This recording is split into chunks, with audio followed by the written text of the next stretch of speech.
बहुत समय पहले की बात है। एक गांव में मोतीलाल नाम का व्यापारी रहता था। मोतीलाल बहुत ही बुद्धिमान और चालाक था। मोतीलाल ने सोचा, चलो शहर जाकर अपनी दुकान के लिए कुछ सामान ले आता हूँ और उसे यहाँ बेचकर मुनाफा कमाऊंगा। वह सुबह सुबह अपने घर से शहर की ओर निकल पड़ता है। शहर और गांव के बीच में एक भूतिया जंगल था। शहर जाने के लिए वह भूतिया जंगल पार करना पड़ता था।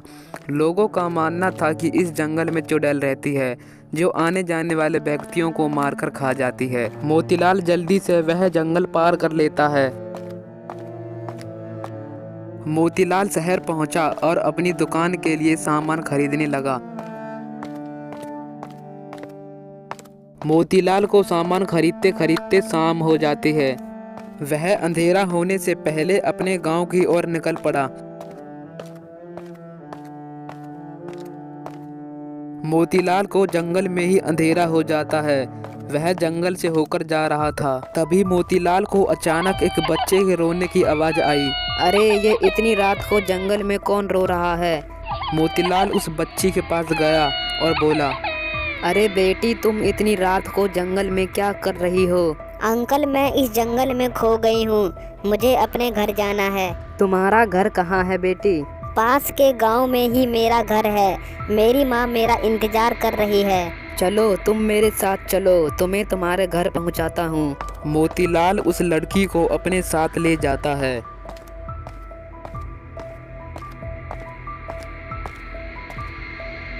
वह दोनों जंगल पार कर रहे होते हैं। चलते चलते मोतीलाल ने पीछे मुड़कर देखा तो वह लड़की अचानक से गायब हो गई। तभी चुड़ैल उसके सामने आ जाती है। अरे तुम बड़े मूर्ख हो, अब मैं तुम्हें मारकर खा जाऊंगी। मोतीलाल बहुत ही चालाक था। उसने अपना दिमाग लगाया और मुस्कुराने लगा। अरे मूर्ख, मौत तुम्हारे सामने खड़ी है और तुम हंस रहे हो। मैं इसलिए हंस रहा हूँ क्योंकि मैं भी तुम्हारी तरह एक भूत हूँ। तुमने बच्ची का रूप ले रखा था और मैंने आदमी का रूप ले रखा है। अरे हम दोनों तो एक जैसे हैं। चलो इस जंगल में किसी इंसान को ढूंढते हैं, मुझे बहुत भूख लगी है। मोतीलाल और चुड़ैल दोनों साथ में चलने लगते हैं और आपस में बात करते हैं। चुड़ैल ने मोतीलाल की बातों पर विश्वास कर लिया कि वह भी भूत है। मोतीलाल चुड़ैल से कहता है, क्या तुम्हें किसी भी चीज़ से डर नहीं लगता? हाँ, मुझे आग से बहुत डर लगता है। मैं आग के पास कभी भी नहीं जाती। मुझे तो आग से बिल्कुल भी डर नहीं लगता। मोतीलाल ने अपनी बुद्धि का इस्तेमाल किया। उसने अपनी जेब से लाइटर निकाल लिया। उसने लाइटर से ज़मीन पर आग लगा दी।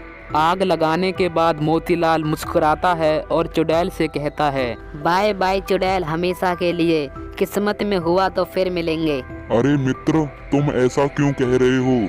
अरे चुड़ैल, मैं कोई भूत नहीं हूँ, मैं तो एक इंसान हूँ। अब तुम इस आग को पार नहीं कर सकती हो। तुम एक बेवकूफ़ भूत हो। चुड़ैल को बहुत गुस्सा आया, परंतु वह कर भी क्या सकती थी। उसके बाद चुड़ैल जंगल में वापस लौट गई। कहानी से सीख। इस कहानी से हमें यह सीख मिलती है कि विपरीत स्थितियों में भी बुद्धिमत्ता और संयमता से काम लिया जाए तो व्यक्ति उन परिस्थितियों से भी आसानी से बाहर आ सकता है। जिस प्रकार मोतीलाल ने अपनी बुद्धिमत्ता और संयमता का परिचय देते हुए उस चुड़ैल को बेवकूफ़ बनाकर अपनी जान बचाई।